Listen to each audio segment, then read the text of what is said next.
حدیث عقبہ بن عامر رضی اللہ عنہ کی حدیث ہے، یہ حدیث ترمذی کے اندر ہے، حسن حدیث ہے۔ عقبہ بن عامر فرماتے ہیں کہ میں نے بیان کیا پورا وسلم من نجات، نجات کیا ہے، کون سے کام کرے کہ نجات مل جائے۔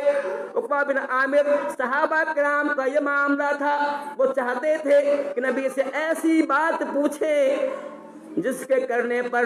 دنیا بھی سنور جائے، آخرت سنور جائے، اللہ راضی ہو جائے، نبی راضی ہو جائے، جنت مل جائے۔ صحابہ کرام کا معمول ہوا کرتا تھا، تو صحابہ کرام نے پوچھا، حضرت عامر کہتے میں نے نبی سے پوچھا تو من نجات، وہ کون سے کام کے کرنے پر نجات ملے گی، جہنم سے بچ جائیں گے، جہنم سے بچ جائیں گے، جہنم کے سانپ سے، جہنم کے بچھو بچ جائیں گے، جہنم کے بستر سے بچ جائیں گے، جہنم کے آگ کے بستر سے، آگ کے لباس سے، آگ کی دیوار سے، آگ کے فرش سے، آگ کے جو ہے چھت سے بچ جائیں گے۔ کون سے کام ہیں، کون سے کرنے سے ہم تھوہر نہیں، تھوہر سے بچ جائیں گے، کون سے کام ہیں؟ تو پوچھتے ہیں کہ اے مدد بتائیے کہ ہم نجات مل جائے، ہم اللہ تعالیٰ کے ہاں کامیاب ہو جائیں، کون کے بچ جائیں، کون سے کام کریں؟ آپ فرماتے ہیں اے عقبہ بن عامر تم بہت اچھا سوال کیا ہے، اچھی بات پوچھا ہے۔ نجات چاہتے ہو تو کہا املک لسانک، اپنے زبان کو کنٹرول میں رکھو، اپنے زبان کو کنٹرول میں رکھو، زبان کو بے لگام نہ ہونے دو، زبان کو آپے سے باہر نہ کرو، زبان کو کنٹرول سے باہر نہ کرو، زبان میں کنٹرول رکھو۔ نجات چاہتے ہو تو زبان پر کنٹرول رکھو، املک لسانک، زبان پر کنٹرول رکھو، بولو تو اچھی بات بولو ورنہ خاموش رہو، اپنے زبان کو بند رکھو، کیونکہ زیادہ تر جہنم کے اندر جو جائیں گے وہ اسی زبان کے پھل ہوں گے، زبان کی کھیتی ہوگی، زبان کے زبان سے ہی زیادہ جہنم میں جائیں گے، مطلب یہ زیادہ تر جہنمی اس زبان کی وجہ سے بنیں گے۔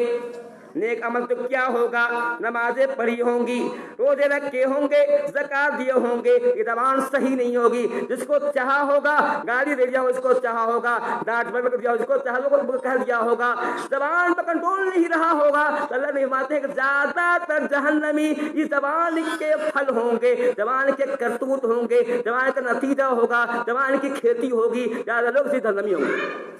چلیں پا رہے ہیں کہ اے عقبہ نجات چاہتے ہو تو زبان پر کنٹرول رکھو، املک لسانک۔ پھر آتے ہیں وَلْيَسَعْكَ بَيْتُكَ، جب نجات چاہتے ہو گھر میں رہا کرو، آگن مت جایا کرو،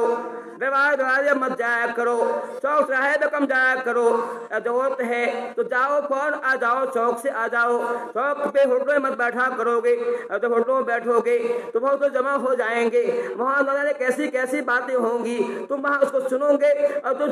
تم بھی کچھ کہہ دو گے، اس سے معاملہ خراب ہو جائے گا، تمہارے عاقبت کے لیے، تمہارے انجام کے لیے، تمہارے لیے جو عمل وہ بات جو ہوگی بری ہو جائے گی، اس لیے گھر سے باہر کم نکلا کرو۔ اس کا ایک فائدہ یہ ہے کہ جب آپ گھر پہ رہیں گی، یا وہ مرد ہو یا اور گھر پر رہیں گے تو آپ کے جو بچے ہیں وہ طریقے سے رہیں گے، وہ اچھے سے رہیں گے۔ اگر گھر پہ نہیں رہیں گے تو آپ کے پیچھے بچے نہ جانے کس سے بات کریں گے، نہ جانے کیا کیا حرکت کریں گے۔ اگر آپ چاہتے ہیں کہ آپ بچے اچھے ہوں تو ماں کو بھی چاہیے، باپ کو بھی چاہیے گھر میں رہا کرے، دوست کے وقت باہر نکلے، دوست کے بعد فوراً گھر واپس آ جائے، گھر پہ رہے گا انشاءاللہ تعالی ماں باپ کے در سے بچے کے اندر برائی نہیں ہوگی، برائی کے جو ہے اثرات، برائی کی جو ہے سوچ اور فکر نہیں ہوگی، بچہ جو ہے نیک بنے گا، صالح پارسا بنے گا، اللہ تعالیٰ کل والا بنے گا، اس میں تربیت آئے گی، تہذیب تمدن آئے گا۔ یہ نہیں اللہ بتا رہے ہیں کہ گھر سے باہر کب جایا کرو، آگن مت جایا کرو، آگن جاؤ گے تو وہاں جا کر کے غیبت شروع ہو جائے گی، کی برائی شروع ہو جائے گی، اس سے معاملہ خراب ہو جائے گا، تمہاری آنکھوں برباد ہو جائے گی۔ بل اگر نجات چاہتے ہو گھر کو لازم پکڑو، یہاں وہاں مت بیٹھو، ادھر ادھر مت جایا کرو۔ پھر فرماتے ہیں نجات چاہتے ہو وَبِكِ عَلَىٰ خَطِيئَتِكَ، اے لوگ نجات چاہتے ہو اپنے گناہوں پر رو. گناہ کس سے نہیں ہوتا؟ غلطی کون نہیں کرتا؟ کس سے بھی غلطی ہو جاتی ہے. غلطی ہونے کے بعد نادم ہو جاؤ, شرمندہ ہو جاؤ, اللہ کے سامنے رو